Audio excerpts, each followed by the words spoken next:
নবীকে মৃত্যুর পূর্বে মালাকুল মউত জানায়, অনুমতি চায়। অনুমতি না নিয়ে কোনো নবীর জান কবজ করা হয় নাই। তো ইব্রাহিম আলাইহিস সালাম বললেন, আজরাইল, আমার একটা ছোট্ট প্রশ্ন আছে আল্লাহর কাছে, তুমি একটু জিগাইয়া আসো।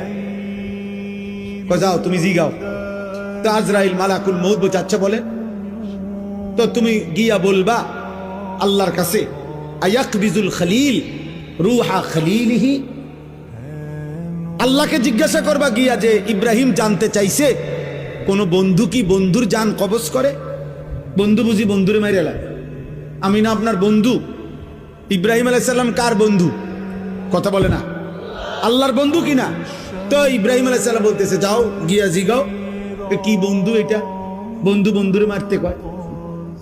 বন্ধু বুঝি বন্ধুর জান কবজ করে? সুবহানাল্লাহ। আল্লাহ তাআলা তখন বললেন,